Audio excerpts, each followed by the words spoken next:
Hey guys, before we begin today's video, I wanted to talk about something that I don't think a lot of people prioritize. I know I certainly wasn't, but obviously with what today's video is about, it put a lot of things into perspective. And I wanted to share that with you with today's sponsor, Ethos, who provides life insurance. Life insurance is so imperative to have, so you can know your options and be prepared. Because let me tell you, having to grieve a loss and struggle financially because of it is so hard. When my grandma passed away unexpectedly without life insurance, it took our entire family to come together and figure out how to pay for her funeral. Because if you didn't know, funerals are extremely expensive, and getting life insurance is not something you want to procrastinate. Not to mention, that was just the funeral cost. We had to figure out how to pay her debts, on top of my mom being reliant on her income since they lived together and split the bills. And obviously every situation is different, but the perks with having life insurance is the beneficiary can spend the policy payout on anything. Special family meals, vacations, literally anything. And according to Investopedia, each year you wait, life insurance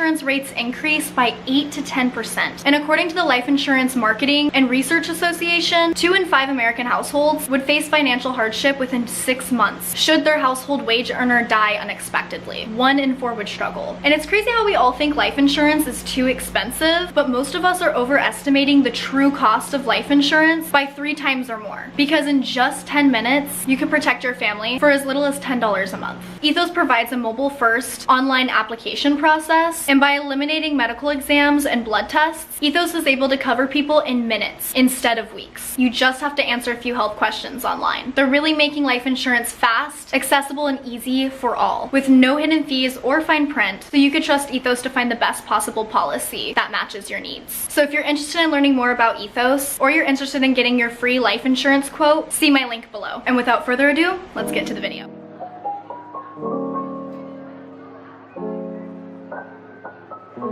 Hey guys, welcome back to my channel. Today we are finally doing another video talking about my spiritual journey experience. I don't know what to call this segment, I'm so sorry, but you get the gist, right? I'm sitting down, I'm telling you some witchy woo shit, and that's the content that you should be expecting. Anyway, I don't think I've done one of these in a hot second, and it's not that my spirit guides are just leaving me high and dry. I've definitely had a lot of experiences, but I feel like most of the time they're like a lot of small things, not like full-on sit-down videos. So maybe I'll just start recording the small experiences and then compile them all up into like one video. Anyway, they are some of my favorite videos to film. You guys obviously know that I kind of went down the rabbit hole with spirituality. I made it my entire personality. Here we are. Which is just so funny because just a couple of years ago I was like full-blown atheist. Like you could not convince me otherwise that there was anything more out there. Which is weird because I used to be spiritual growing up and then zip, nada, and here we are again. It's crazy how much people can change. But a spiritual awakening will do that to you. So, which side note, I do need to still sit down and record that video because I don't even think I told you guys about like my entire spiritual awakening. But I also gotta hold that near and dear to my heart, so I don't know if I want that public,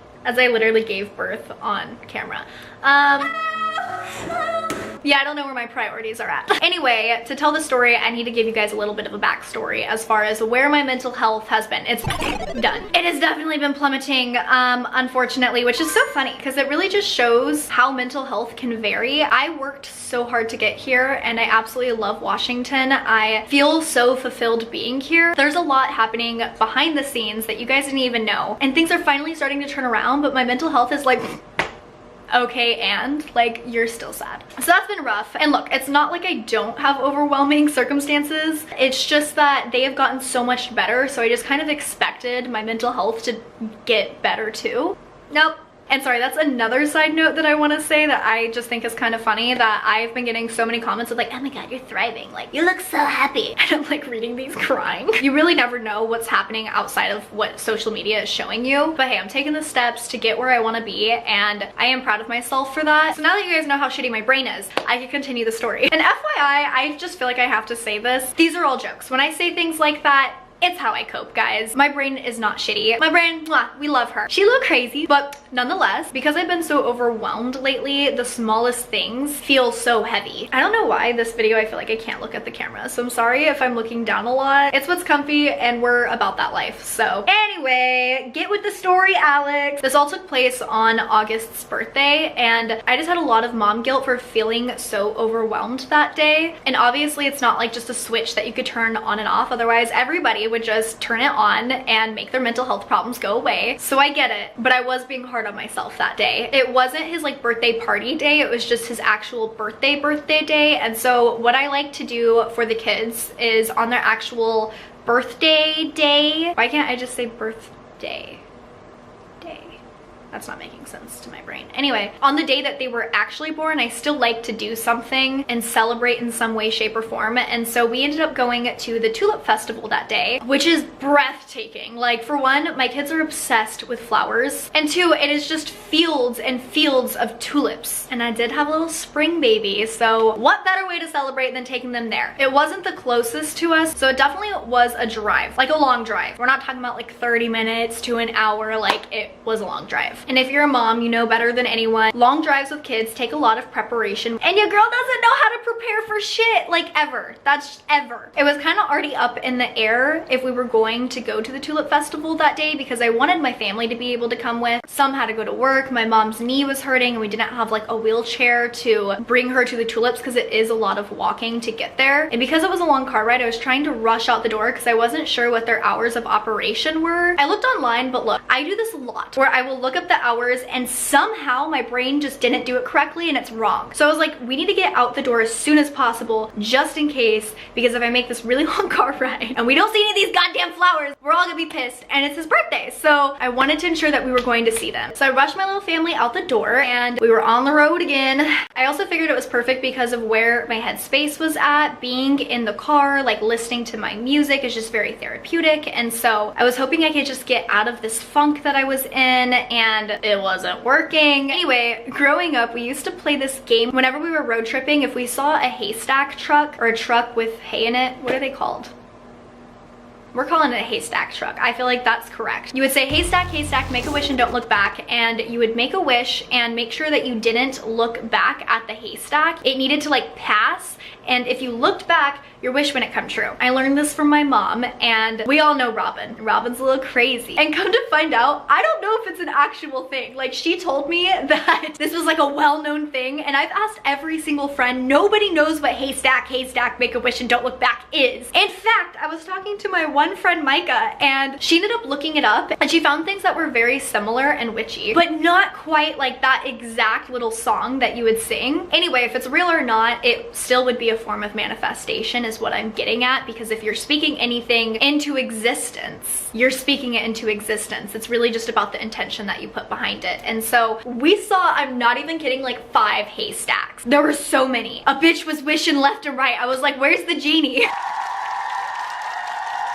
No, you're not supposed to tell people your wishes. I'm a rule breaker, here we are. Every single wish I made was to improve my mental health, because a bitch is struggling and it's rough out here. Every time I saw it, I would meditate, imagining what I would feel like if this had already happened. So that way I was already living that reality, if that makes sense. So I would feel that excitement in my stomach and just really channel that. I would picture a light source just kind of going through my body and connecting me to this earth, while also saying the jingle, haystack, haystack, make a wish and don't look back. So we went on with our car ride and we got to the Tulip Festival. It just was breathtaking.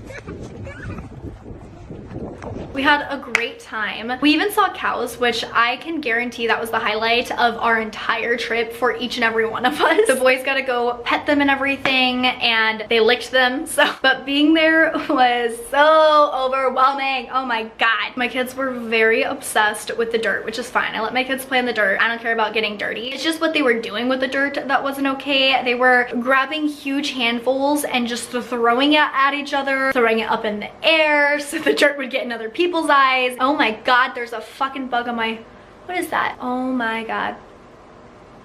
What are you? Oh hell no! Oh, that's a stink bug. He's just crawling on the ceiling. I'm not even gonna, I can't even reach him up there, let alone get a glass and like try to take him outside. Anyway, he's mini roommate. So towards the end of the trip is when it got a little bit more overwhelming, because the boys outnumber me, okay? It's 2 versus 1. They were running around. I'm not even a fast runner. Like bro, the stink bug is gone. Stinky. Did he fall? Oh my, look, I was fine with him being on the ceiling, but what if he's on the ground now? It's fine. So we start our venture back home and I am exhausted. And you would think that the boys would be as well. Nope. Anyway, I'm driving, then boom, car crash. And to give you guys a backstory, I've never been in like an actual car accident. Wait, I take that back. I have. I've never been in one where I'm driving and then like boom, get in a car accident, you know? And it's scary. It is an adrenaline rush and not a good one.